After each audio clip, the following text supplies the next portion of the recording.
नमस्कार विद्यार्थी मित्रांनो, आज आपण थर्ड ॲडजस्टमेंट पाहणार आहोत प्रीपेड एक्सपेन्सेस किंवा एक्सपेन्सेस पेड इन ॲडव्हान्स संदर्भात। पहा, प्रीपेड एक्सपेन्सेसचा अर्थ काय होतो। एक्सपेन्सेस होण्यापूर्वीच ॲडव्हान्सच्या स्वरूपात आपण काय केलेले असतील, अदर पार्टीला किंवा समोरच्या पार्टीला पैसे दिले असतील, म्हणजेच गुड्सच्या किंवा सर्व्हिसेसच्या माध्यमातून आपण कोणताही बेनिफिट घेतलेला नाही आहे, पण ॲडव्हान्सच्या स्वरूपात पैसे दिलेत। आता ज्या वेळेला आपला व्यवसाय ॲडव्हान्सच्या स्वरूपात पैसे देतो त्यावेळेला ते आपल्यासाठी करंट असेट्स होतील। याचा इफेक्ट घेताना कशा स्वरूपात इफेक्ट घेणार आहोत आपण, ट्रेडिंग अकाउंट किंवा प्रॉफिट अँड लॉस अकाउंटच्या डेबिट साईडला संबंधित एक्सपेन्सेसमधून प्रीपेड एक्सपेन्सेस काय करायचे आहेत, लेस करायचे आहेत। कारण की प्रीपेड एक्सपेन्सेस हे करंट इयरसाठीचे एक्सपेन्सेस नाहीत आहेत, ते नेक्स्ट इयरसाठीचे एक्सपेन्सेस आहेत।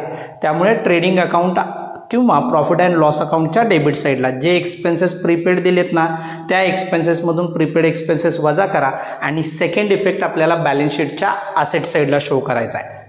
आता पहा, प्रीपेड एक्सपेन्सेस ॲडजस्टमेंटमध्ये दिले तर हे दोन इफेक्ट होतील। समजून चला, जर प्रीपेड एक्सपेन्सेस ट्रायल बॅलन्समध्ये दिले असतील तर ट्रायल बॅलन्समध्ये देताना ते डेबिट कॉलममध्येच देतील आणि प्रीपेड एक्सपेन्सेसचा अशा परिस्थितीत एकच इफेक्ट घ्यायचा आहे बॅलन्स शीटच्या असेट साईडला। तर डेबिट कॉलममध्ये का देतील, कारण की प्रीपेड एक्सपेन्सेस असेट आहे आणि असेटचा बॅलन्स काय असतो, डेबिट बॅलन्स असतो। Thank you very much.